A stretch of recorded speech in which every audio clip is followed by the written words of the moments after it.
9, 18, 27ನೇ ತಾರೀಕಲ್ಲಿ ಯಾರೆಲ್ಲ ಹುಟ್ಟಿದ್ರ ಸೊ 2024 ಶುಭಾನ ಅಶುಭಾನ. 9 ಅಂದ್ರೇನೆ ಒಂದು ಕಮಾಂಡರ್ ಅಂತೀವಿ, ಒಂದು ಸೋಲ್ಜರ್ ಅಂತಾನು ಹೇಳ್ತೀವಿ. ಒಂದ್ಸಲ ಮನಸ್ಸು ಮಾಡಿದ್ರೆ ಕರ್ಣ ಕೊಡೋದ್ರಲ್ಲಿ ಒಂದು ದಾನಶೂರ ಕರ್ಣನ್ ತರ. ಅದೇ ಏನಾದ್ರು ದ್ವೇಷಿಸಕ್ಕೆ ನಿಂತ್ಕೊಂಡ್ರೆ ಅದ್ರ ಉಲ್ಟಾ. ಸೊ ಇಂಥ ನೇಚರ್ ಇರೋಂಥ ವ್ಯಕ್ತಿಗಳು ಒಂಚೂರು ಹಾರ್ಡ್ ವರ್ಕ್ ಆಗ್ತಾಗ ಈ ವರ್ಷ ಅದ್ಭುತವಾದಂಥ ಒಂದು ರಿಸಲ್ಟ್ಸ್ ನೋಡ್ಬೋದು.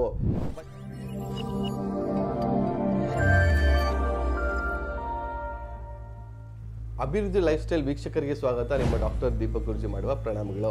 ಸೊ ಇವತ್ತಿನ ಸಂಚಿಕೆಯಲ್ಲಿ ಈಗ 2024 ಯಾರಿಗೆಲ್ಲ ಶುಭ ಅಶುಭ ಅನ್ನೋದ್ರ ಬಗ್ಗೆ ತಿಳಿಸ್ತಾ ಇದೆ. ಸೊ ಇವತ್ತು ನಾವು ಮಾತಾಡುವಂಥ ನಂಬರ್ ಆದರೆ 9, 18, 27ನೇ ತಾರೀಕಲ್ಲಿ ಯಾರೆಲ್ಲ ಹುಟ್ಟಿದ್ರ ಎಲ್ಲರೂ ಕೂಡ ರೂಲ್ ಆಗುವಂಥ ನಂಬರ್ ಬಂದು 9 ಆಗ್ತದೆ. ಸೊ 2024 ಟೋಟಲ್ ಮಾಡಿದ್ರೆ 8 ಆಗುತ್ತೆ. ಸೊ 8 ಮತ್ತು 9 ನಂಬರ್ ಕಾಂಬಿನೇಷನ್ ಯಾವ ಥರ ಇರುತ್ತೆ ಅನ್ನೋದ್ರ ಬಗ್ಗೆ ಮಾಹಿತಿ ಕೊಡ್ತಾ ಇದ್ದೀನಿ. ಸೊ 9 ಅಂದ್ರೆ ಫಸ್ಟ್ ಏನು ಅನ್ನೋದ್ರ ಬಗ್ಗೆ ತಿಳ್ಕೊಂಬಿಡೋಣ. 9 ಅಂದ್ರೆ ಒಂದು ಕಮಾಂಡರ್ ಅಂತೀವಿ, ಒಂದು ಸೋಲ್ಜರ್ ಅಂತಲೂ ಹೇಳ್ತೀವಿ, ಅಥವಾ ಒಂದು ಅದ್ಭುತವಾದಂಥ ಒಂದು ಒಳ್ಳೆ ನೇಚರ್ ಇರೋವಂಥ ಪರ್ಸನ್ನು, ಅಥವಾ ಹೆಲ್ಪಿಂಗ್ ನೇಚರು, ಅಥವಾ ತುಂಬ ಹ್ಯುಮ್ಯಾನಿಟೇರಿಯನ್ ವ್ಯಾಲ್ಯೂಸ್ ತುಂಬ ಹೆಚ್ಚಾಗಿರುವಂಥ ಪರ್ಸನ್ನು, ಮತ್ತು ಅನ್ಪ್ರಿಡಿಕ್ಟಬಲ್ ನೇಚರ್ ಅಂತ ಹೇಳ್ತೀವಿ. ಇವರು ಹೆಂಗೆ ಗೊತ್ತಾ, ಒಂದ್ಸಲ ಮನಸ್ಸು ಮಾಡಿದ್ರೆ ಕರ್ಣ ಕೊಡೋದ್ರಲ್ಲಿ ಒಂದು ದಾನಶೂರ ಕರ್ಣನ್ ಥರ. ಅದೇ ಏನಾದ್ರು ದ್ವೇಷಿಸಕ್ಕೆ ನಿಂತ್ಕೊಂಡ್ರೆ ಅದ್ರ ಉಲ್ಟಾ. ಸೊ ಆ ರೀತಿ ಇರೋದೆಲ್ಲ ಕಿತ್ಕೊಂಡ್ಬಿಡ್ತಾರೆ. ಥರ ಮೂಡಿ ಕ್ಯಾರೆಕ್ಟರ್ ಅಂತ ಹೇಳ್ಬೋದು. ಯಾವಾಗ ಯಾವ ರೀತಿ ಮನಸ್ಥಿತಿ ಇರುತ್ತೆ ಅನ್ನೋದು ಹೇಳೋಕ್ಕಾಗಲ್ಲ.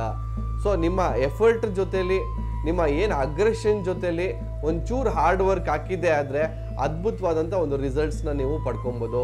ಬಟ್ ಎಸ್ಪೆಷಲಿ ಯಾರೆಲ್ಲ ಆರ್ಮಿ, ಒಂದು ಪೊಲೀಸು, IAS, IPS ಆಫೀಸರ್ಸು, ಅಥವಾ ಡಾಕ್ಟರ್ಸು, ಸೊ ಇವರೆಲ್ಲರೂ ಕೂಡ ಅದ್ಭುತವಾದಂಥ ಒಂದು ಸಕ್ಸಸ್ನ ನೋಡ್ಬೋದು. ಬಟ್ ಸ್ವಲ್ಪ ನಿಮ್ಮ ಅಗ್ರೆಷನ್ನ ಕಂಟ್ರೋಲಲ್ಲಿ ಇಟ್ಕೊಳ್ಳಿ, ಎಫರ್ಟ್ ಸ್ವಲ್ಪ ಜಾಸ್ತಿ ಮಾಡ್ಕೊಳ್ಳಿ. ಫಿಸಿಕಲ್ ಎಫರ್ಟ್ ಎಷ್ಟು ಜಾಸ್ತಿ ಆಗ್ತಿರೋ ಅಷ್ಟು ಮಟ್ಟಿಗೆ ನಿಮಗೆ ಪಾಸಿಟಿವ್ ವೈಬ್ರೇಷನ್ ಸಿಗ್ತಾ ಹೋಗುತ್ತೆ. ಒಂಚೂರು ಮೈಂಡನ್ನ ಯಾವಾಗ ಒಂಚೂರು ಮೆಡಿಟೇಷನ್ ಮಾಡೋದನ್ನ ಅಭ್ಯಾಸ ಮಾಡ್ಕೊಳ್ಳಿ. ಸೊ ಸ್ವಲ್ಪ ನಿಮ್ಮ ಸ್ಪೀಡನ್ನು ಕಂಟ್ರೋಲ್ ಮಾಡ್ಕೊಂಡಿದ್ದೆ ಆದರೆ, ಸೊ ಯಾವಾಗ ಈ ಯೋಗ ಮಾಡೋದ್ರಿಂದ, ಮೆಡಿಟೇಷನ್ ಮಾಡೋದ್ರಿಂದ ನಿಮ್ಮ ಮೈಂಡನ್ನ ಕಾಮಾಗಿ ಇಟ್ಕೊಬೋದು. ಸೊ ಈ ರೀತಿ ಮೈಂಡನ್ನು ಕಾಮಾಗಿ ಇಟ್ಕೊಂಡಾಗ ಈ ವರ್ಷ ನಿಮಗೆ ಅದ್ಭುತವಾದಂಥ ಒಂದು ರಿಸಲ್ಟ್ಸ್ನ ನೀವು ಪಡ್ಕೊಳ್ತೀರಾ. ಎಸ್ಪೆಷಲಿ 8 ಅಂದ್ರೆ ಒಂದು ಶನಿ ತತ್ವ. ಶನಿ ಅಂದರೆ ಏನು, hard work, laborious character. So 8 ಮತ್ತು 9 ಎರಡೂ ಕೂಡ ಆಲ್ಮೋಸ್ಟ್ ಸಿಮಿಲರ್. 9ನೇ ನಂಬರ್ ಅವರು ತುಂಬ ಲಾಯಲ್ ಅವ್ರ ಬಾಸಸ್ಗೆ. ಒಂದು ಅಂತ ಹೇಳಿದ್ರೆ ನಾವು ರಾಜ ಅಂತ ಹೇಳ್ತೀವಿ, 9 ಅಂದರೆ ಕಮಾಂಡರ್ ಅಂತೀವಿ. ಸೊ ರಾಜನ್ಗೆ ಯಾರು ಬೇಕು ನಿಮಗೆ? ರಾಜನ್ಗೆ ಒಬ್ಬ ಒಳ್ಳೆ ಸೇನಾಧಿಪತಿ ಬೇಕು. ಒಂದು ರಾಜ್ಯನ್ಗೆ ಒಂದು ಒಳ್ಳೆ ಸೇನಾಧಿಪತಿ ಇದ್ದಾಗ ಎಂಥ ರಾಜ್ಯ ಬೇಕಾದ್ರೂ ಗೆದ್ಕೊಂಡ್ಬರ್ತಾರೆ ಅಂತ ಹೇಳ್ತೀವಿ. ಅಂದರೆ ಅವ್ರು ಅಷ್ಟು ಲಾಯಲ್ಲು, ಅಷ್ಟು ಅಗ್ರೆಸಿವ್, ಅಷ್ಟು ಅವ್ರನ್ನ ಬಾಸನ್ನ ಪ್ರೊಟೆಕ್ಟ್ ಮಾಡ್ತಾರೆ. ಸೊ ಇಂಥ ನೇಚರ್ ಇರೋವಂಥ ವ್ಯಕ್ತಿಗಳು ಒಂಚೂರು ಹಾರ್ಡ್ ವರ್ಕ್ ಆಗ್ದಾಗ ಈ ವರ್ಷ ಅದ್ಭುತವಾದಂಥ ಒಂದು ರಿಸಲ್ಟ್ಸ್ ನೋಡ್ಬೋದು. ಬಟ್ ಮೀನ್ ವೈಲ್ ಒಂಚೂರು ಅಗ್ರೆಷನ್ ಬಗ್ಗೆ ಕಂಟ್ರೋಲ್ ಇರಲಿ, ಸ್ವಲ್ಪ ಸ್ಪೀಡನ್ನು ಸ್ಲೋ ಡೌನ್ ಮಾಡ್ಕೊಳ್ಳಿ. ಸೊ ಶನಿ ತತ್ವ ಅಂದ್ರೆ ಏನು, ಡಿಲೇಡ್ ಸಕ್ಸಸ್, ಮಂದಗತಿ, ನಿಧಾನ. ಸೊ ಈ ವರ್ಷ ನಿಮ್ಮ ಮಂತ್ರ ಏನಿರಬೇಕು, ಒಂಚೂರು ನಿಧಾನವಾಗಿದ್ದರೆ ಎಲ್ಲವೂ ಕೂಡ ಕೆಲಸ ಆಗ್ತಾ ಹೋಗುತ್ತೆ. ನಿಧಾನವೇ ಪ್ರಧಾನ ಅನ್ನೋದನ್ನ ನಿಮ್ಮ ಮೈಂಡಲ್ಲಿ ಒಂದು ಕಡೆ ಫಿಕ್ಸ್ ಮಾಡ್ಕೊಂಬಿಡಿ.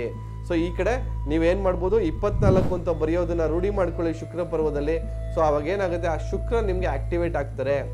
ಯಾವಾಗ ಶುಕ್ರ ಆಕ್ಟಿವೇಟ್ ಆಗ್ತಾರೆ, ನೀವು ಮಾಡೋವಂಥ ಶ್ರಮಕ್ಕೆ ಒಂಚೂರು ಲಕ್ಸುರಿ, ಒಂಚೂರು ಸುಖನೂ ಕೂಡ ಸಿಗ್ತಾ ಹೋಗುತ್ತೆ ಅಂತ ಹೇಳಕ್ಕೆ ಇಷ್ಟಪಡ್ತೀನಿ. ಸೊ ಸಾಕಷ್ಟು ಜನರೊಂದಿಗೆ ಈ ಮಾಹಿತಿಗಳನ್ನ ಶೇರ್ ಮಾಡ್ತಾ ಬನ್ನಿ ಅಂತ ಹೇಳ್ತಾ ಇವತ್ತಿನ ಸಂಚಿಕೆ ಮುಗಿಸ್ತಾ ಇದ್ದೀನಿ ಸ್ನೇಹಿತರೆ. ವಂದನೆಗಳು.